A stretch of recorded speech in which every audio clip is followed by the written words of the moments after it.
Yes, people, what's going on? Welcome back to United View. Welcome to another Flex's View. And this morning, we were saying, it was going to be a busy day. Yeah, it was going to be a busy day. And talking about a busy day, I'm wedged in between shows. Done DR earlier on, doing TalkSport this evening, just finished TalkSport 2 before that. United View this morning, it's all go. Football Flex as well.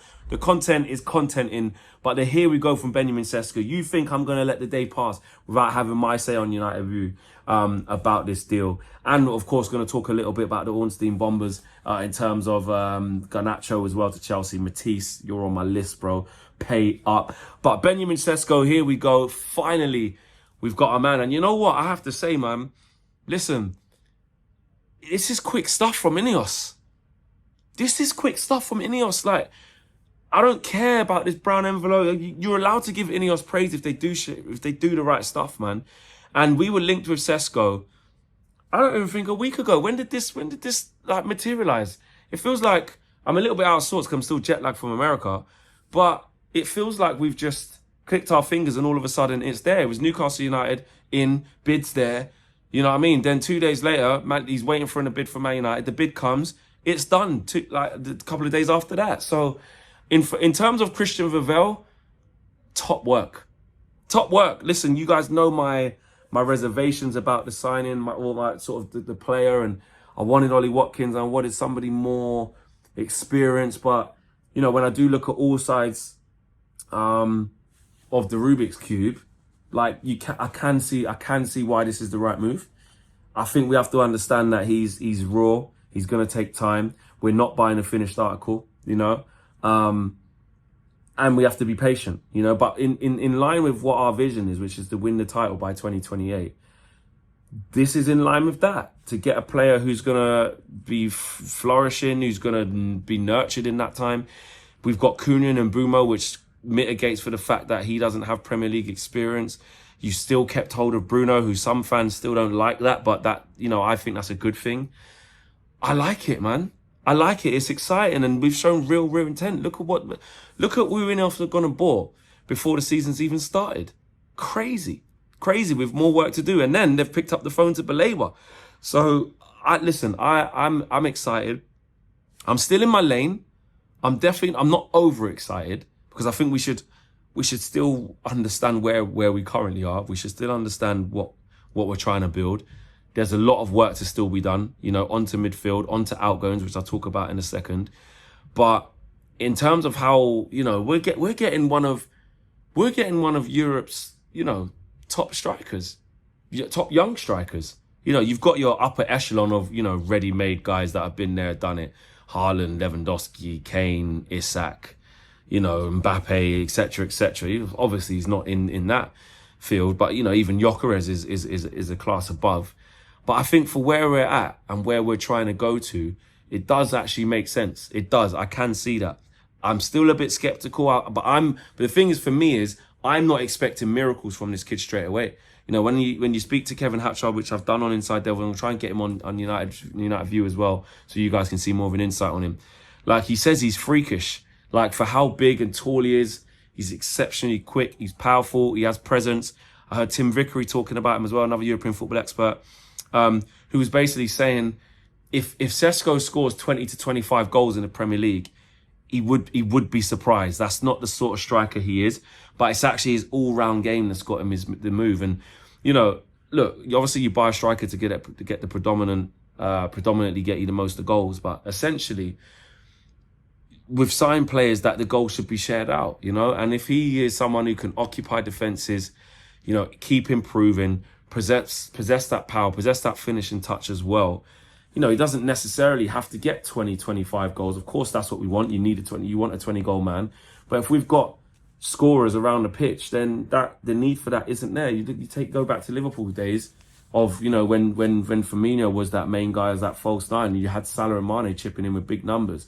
You know, if Cunha and Mbeumo score 15 a pop, and so does and then Benjamin Sesko chips in with his 15 to 20, and Bruno chips in with 10 to 15. Ahmad can start chipping in from right wing back. You know, you're starting to look at a different team. But I think if you look at the chance creation that we've got in the team now with Cunha and Mbeumo for Benjamin Sesko, I think it's perfect, and I'm proper excited. I just really take my hat off. I'll be honest. I'll say it. Ineos deserve praise, man.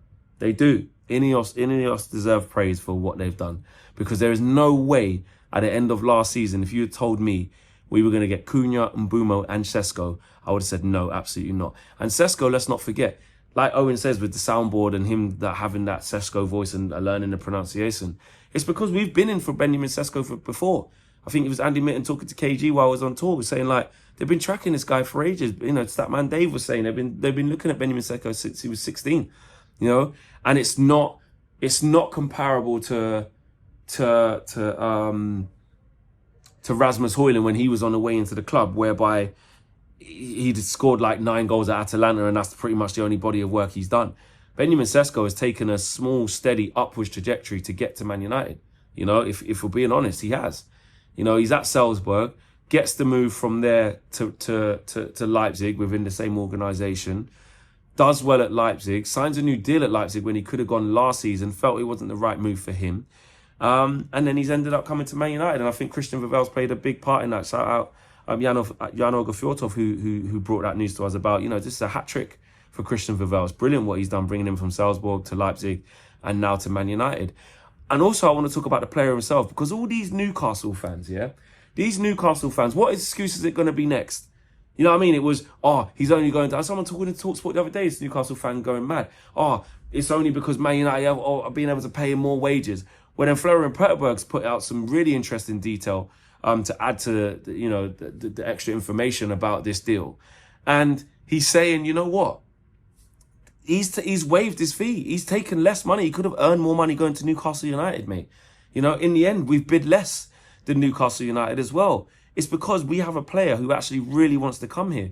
I was talking to another one of the co-hosts here, Luke.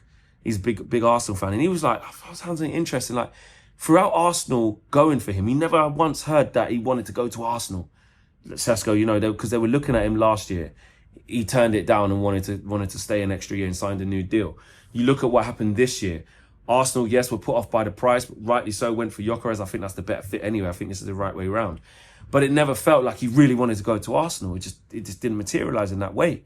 So, and whereas Gyökeres did. So what my point is that we need players who want to be here. We need players who really want to make it their mission to play for our club. And Benjamin Sesko has done that. He could have gone in the Champions League in a better team on paper right now. But he sees the bigger opportunity here at Man United, and they're the types of players that we want. So I'm over the moon that we've got it done so quickly.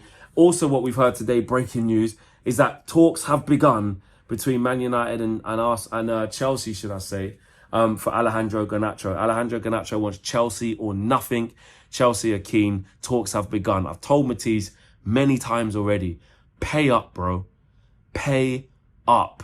He's going to be your player. Now, Chelsea are trying to wait to the end of the window to pay less. Now, I think we're going to have to accept some sort of that, because, let's be honest, I know Ruben Amorim saying I'll accept the player back, etc., etc. We can't have that. That's not going to happen. It's a World Cup year. Garnacho needs to play football.